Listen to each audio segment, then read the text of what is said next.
Yeah, I mean, let's go back. I'm aware of that message that went out.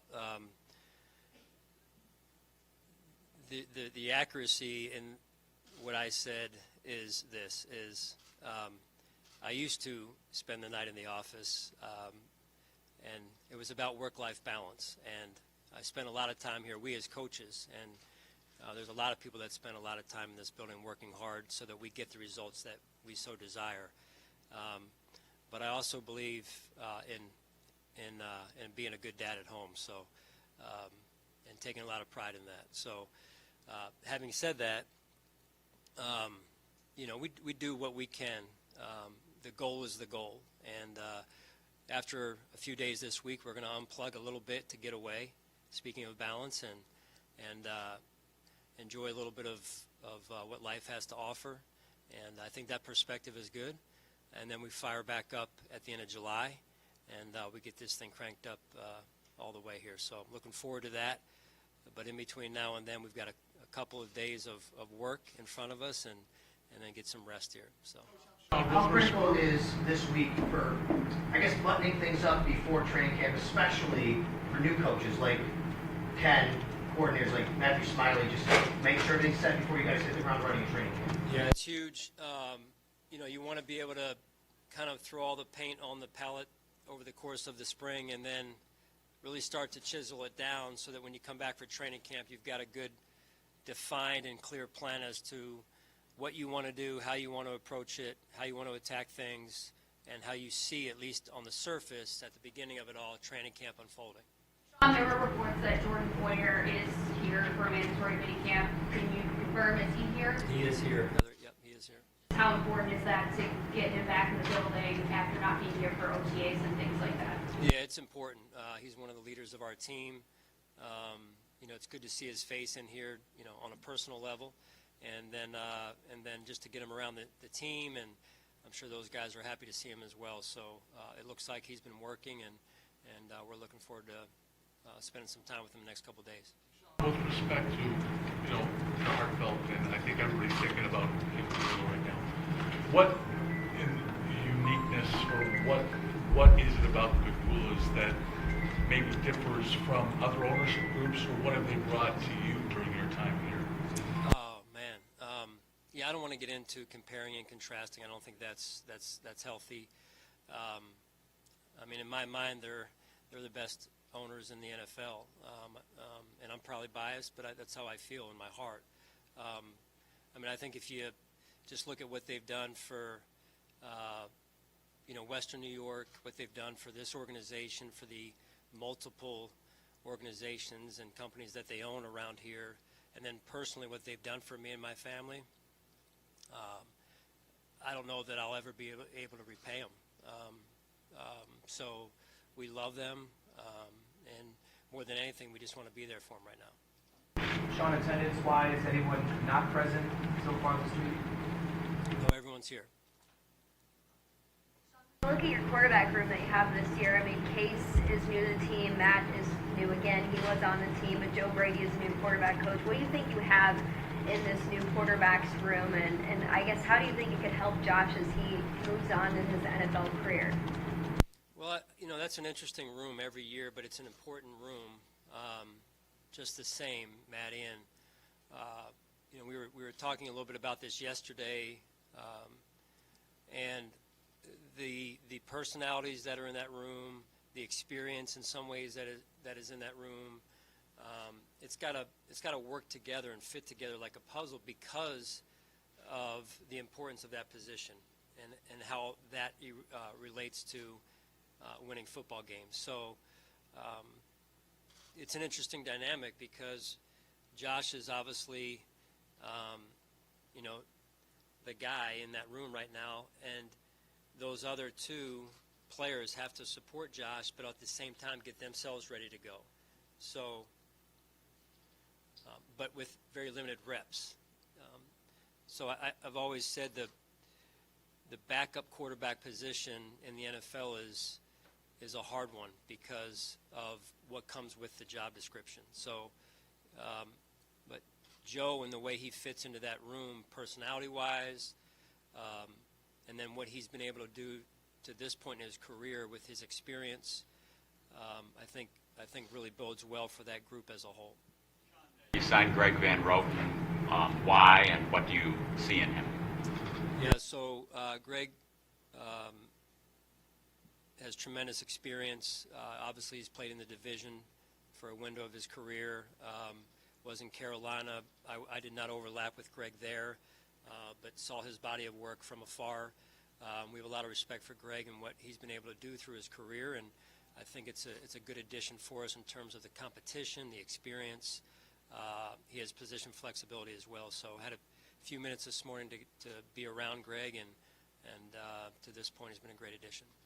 Any other injury besides, Butker's obviously coming back from surgery, but anybody else hurt that precipitated, let's bring in another guy? Nothing new. No, nothing new. Any feedback from the guys who went out with Von Miller for the pass rush summit? Any of those young guys bring back anything that you've heard? Or Yeah, that was a cool deal, right? Where they can get out there and invitation only, and they can get out there and be around not only Von in a setting like that, but also the other pass rushing specialists that were out there, experts, right? Hands-on, and the thing that those guys all came back with was just, I think you come back, how couldn't you come back with confidence? A little bit more confidence than what you had before, right? Just by being around that environment. So within that, you could ask those guys individually what they each individually came back with. But I think you come back with a little sense of confidence, a little boost of confidence when you're around that. To Mark's question about the offensive line, you've added some experience there. Was that a point of emphasis this offseason to maybe get some more experience depth up front? Jay, I would say yes and no. I would say from an experience standpoint, didn't have to be experience, but depth and competition, yes. The game is won up front on both sides of the ball, so we were able to do some things offensively with that, to your point, up front, and I think you've got to be able to control that line of scrimmage, and you got to know what you got coming out of training camp, and we've got to A, establish the line of scrimmage, and B, protect our quarterback. What have you seen from Bobby Savage and Jimmy Salgado as they move positions? I know you're new coaches, but these are guys who have been on staff but in new roles. How do you see them acclimating to their new roles? I heard Jimmy Salgado, who was the first one. Bobby, yeah. I've been very impressed with those two. The continuity piece is there, but when you're changing roles, that's a little bit of a challenge in terms of how you're viewed internally. I've been through that before, and those two work their tails off to prepare themselves for the next step. And in this case, Jimmy moved over to the safeties and Bobby to the linebackers. So, you want a challenge too at times. A new challenge is exciting. It's new, and it challenges you to adjust as a coach. So they're going through some minor growing pains here and there, but they're both very diligent and thorough in their approach. And I know that when they get to training camp, it'll run a little bit even smoother than it did in this spring time here. Sean, what have you seen out of OJ Howard so far, and what might his role be in this team? Well, here's another experienced player, right, with a tremendous amount of potential and talent. He was drafted in the first round for a reason. He had the injury in Tampa. I think the key for him is getting off on the right start. He works his butt off to get our playbook down, and you've seen him make some plays out there already, and I think he's going to have a great training camp. He's finishing off a good spring, and he gets better every day. So when we put the pads on, that's when the real football begins, and I think we'll know a little bit more come training camp. Coach, what has Ken Dorsey's presence been like at offensive coordinator, and what elements does he have that suits this offense to be more explosive? Well, first I'd say he's played at a high level, and if you've been around Doris a little bit, you've seen the fire that he has, that he brings, the competitive nature that he has. It's important when you coach that you can see it through the eyes of the helmet, right? You've got to be able to put yourself in the player's position in order to get them in position to make plays and be successful. Ken's worn that helmet, so he's been those eyes. And then when you're coaching through the offensive lens, it's it's usually coaching through the eyes of the quarterback, and he's played that position. So he is, to me, very qualified to do that at a high level. How do you work through that process when you have a new guy in a role like that, like you did 2 years ago with Ryan? But from a head coaching perspective, just the interaction in terms of he's going to come to the table with new ideas, obviously. How do you work through those new ideas from a head coaching perspective with him? What's the interaction like? Yeah, there's balance to that. I've been on the other side of that again as a first-time coordinator. There's challenges right from that side, and so what I try and do is use my own experience of my first days, my first year or two on the job in that role, albeit was on the defensive side. The challenges are very similar, and then now through a head coach's lens of just trying to give him the space he needs to put his signature on it, yet at the same time impress upon him some things that I know that were conversations that I had with Brian of the past and now Ken, and getting him up to speed and through that area as well, but also some lessons learned along the way in terms of, okay, here's training camp, here's what you want to think about. I think he's done a phenomenal job this spring, and now getting himself ready for that training camp window of time. Sean, whether it be, go ahead. Okay, thank you. Whether it be on that note, like in terms of terminology or whatever, how much further ahead, maybe you have a gauge of it at this point, are you with having promoted Ken from within, as opposed to having had to go outside of the organization to bring in another coordinator? Yeah, I would think, Adam, just steps ahead. I mean, just light years ahead. It's whenever you bring someone new in, you're talking about not only new plays, but new terminology, new words, and really didn't want to get into that if we could avoid it because of Josh in particular amongst the rest of the core that was already intact here. So that's just the minute he got the job, it was boom, and you say, okay, well, you don't want to take that for granted, but we did look. I mean, we looked out there to make sure we were making the right decision, and it felt good about it. Growth have you seen in Dane Jackson, given the experience that he got last year stepping in for Trey? Yeah, Dane's a winner.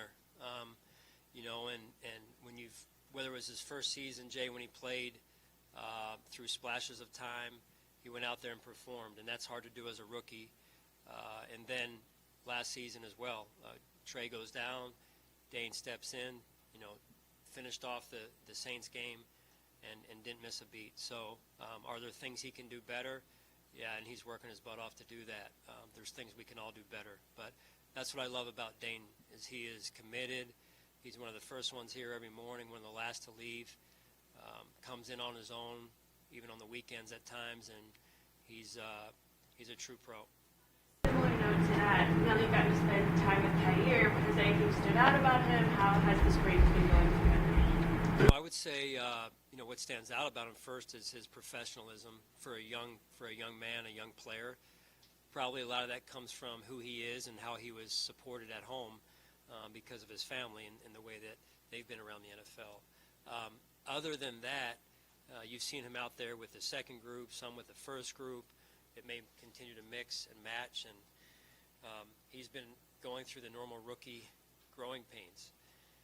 You have a good play. How do you follow it up with another good play? You have a bad play. How do you reset and come back and have a good play? So a lot of it's mental as much as anything. Add a player or two with a lot of time in this league. It's a good thing, right, to get him in the building. You've added 3, Daquan, Vaughn, and Roger Saffold. What is it like having those presences in the room, because they've been a part of OTAs, and what are those conversations been like with you? Yeah, those are veteran players that have seen a lot of football, and through different teams, right, through the lenses of different teams, different head coaches, had different teammates. I just try and get around those guys as much as I can, as well as the other veterans. And you mentioned Greg earlier, Van Routen, being around Greg this morning, sitting at a breakfast table with him, and I think it was Case and Mitch Morris had just gotten up before that, and so I learned by being around those conversations, because there's so much experience built into those guys through years of playing, through years of seeing different organizations, how things are done, and we're always trying to learn. Can you see something like that, or like the Pass Rush Summit translate on the field? Like, is it too early to see if it's helping younger guys, or can you already sense it now? You know, for the linemen, it's hard to see that translate now because the rules are the way that they are in the spring. So I think we'll see more of that in training camp in particular. What will happen is guys will leave here, they'll go home, go to the places where they will train, and their training will ramp up. We as coaches try and ramp down a little bit and get away, but now's the time that their training will ramp up, or it should be ramping up, and they'll be working on some of those things that they picked up a few weeks back. How difficult is the challenge going to be in training camp, I guess? You've got all these wide receivers, and some of these guys that you're probably going to have to cut are going to be good enough to play in this league. How difficult is that going to be to figure out who's going to come out of that competition? There's only one ball. I mean, that sounds like a challenge. Well, it is. It's a good challenge, though. You know, you want to have good football players. Making those hard decisions that's hard. I mean, you've heard me say that before. I don't look forward to that week of camp. That's a tough week for any human being, right? That said, between now and then is going to be good for the fans that are up at training camp. Should be good for them to watch the competition. There's going to be a lot of competition up there and guys vying for jobs. And so we'll come out of it hopefully with the key is to come out with the right number, whatever that number is. If it's 7, if it's 6, if it's 5, whatever that number is, that we come out with the right 5 or 6 or 7. Surprised you, Sean, but Brandon Bean talked about this last week when about Josh Allen. You know, he's out there on a Wednesday night playing golf in Vegas, and he's on a plane and at the next practice. I mean, a lot's been said about Josh, but how does that, I mean, just continue, how much does that impress you in the commitment that this guy has shown, given, you know, how busy his schedule's been? Yeah, now's the time of year to do some of that stuff. As I mentioned earlier, you know, we start to break camp here in a couple days. It's going to be, hey, it's time to focus, and I know Josh does a great job of getting himself and his body and his mind ready to go. And but when you're invited to those things, he also knows he has a commitment back here, and that to me, in the way he handled that as a professional and in particular as a leader of this football team, I think again just added to the stack of things that he's done. And he doesn't do it for show. He's authentic and genuine in his approach, and I think more than anything, that's what really makes him who he is his agenda is the right agenda. You guys have the run game going more towards the end of last season. Does it get any harder to carry that over now that you have Ken in charge instead? Like, are there any challenges of changing personnel and carrying that to the next season? I mean, look, I think it's always, as mentioned earlier, as asked earlier about continuity. You always start a couple steps ahead when you do have continuity. In this case, we were starting from the back of the pack a little bit. That's a challenge, and so what comes with that is spending as much time together as we can, those coaches getting on the same page with how we want to do it, go back through our core runs of last season. Let's talk about that. Let's talk about how we were teaching that. Let's talk about the landmark. Here's the line blocking. What's the landmark of the running back on this particular play? And basically everyone getting on the same page. And I thought, led by Ken and his leadership, Coach Cromer, Coach Brady, Skip they've all done a great job of getting together, getting on the same page, Coach Boris as well. And I'm excited about the young coaches on the staff as well, offensively and defensively. So I've been very happy with the way the staff has come together. From trusting the process to finding a way from playoff caliber to championship caliber, right? What's the model that will make this team Super Bowl caliber this year? You're great, man. You are great. Listen, just taking it one day at a time, really. Taking it one day at a time. You know, obviously we know the noise that's out there. And when you're doing things right and when you're having success, that's going to be there. That's what we've worked for, quite honestly. You know, where we've come from in the last 5 years to where we are now, there's been a lot of hands in that. And I'm extremely grateful for that and proud of this organization. And Terry and Kim, let's not forget what they've done, right? As I mentioned earlier, and what they've meant to this. So, we'll see where this season goes. I'm excited about it. As I said earlier, when I think I spoke at the outset of spring, right now it's names on a paper. And we've got to bring those names to life, and the team has to come together. So how we handle distractions, the commitment level that we all commit to one another as a team, and how this thing comes together ultimately will govern where we go. Training camp. You mentioned training camp, obviously going to be in Rochester. Just the opportunity to have the team go away where the last couple of years, obviously that hasn't been an option. Just what's the team excitement level? Looking forward to that, obviously a couple of weeks away. Yeah, I'm looking forward to going to training camp. I love going to St. John Fisher. I love going to Rochester and that area around Rochester. I really think it's a cool place to be. I think it's a great place to be that time of year in particular. You have those, warmer, hotter days at times, which we need to get us in shape, and then the cooler nights. And I think it's a great place for our team to come together, Jenna. I really do. Some people don't like going to training camp. I don't think anybody really loves sleeping in college dorms. At 48 years old, I can tell you I don't. But I'm willing to do it, right?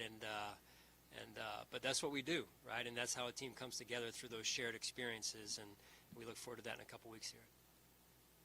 Dick said months ago how he was already in Ken Dorsey's ear trying to, build that relationship more and maybe use it to his benefit, get some plays in. He likes, how do you see that relationship growing and how can it help Steph this season? Yeah, that's, again, one benefit of the continuity piece, in this case, Catherine, is the familiarity with one another. So if it were a newer coach, Steph may not be as comfortable to have that dialogue at this point, at this early point. So those two have a good relationship, and I know this about Ken is he embraces that growth mindset, and he listens, and ultimately it'll be his call in terms of what we do. But I think they have a nice relationship, and it is important that we get Steph the ball. So, all right, thanks, guys.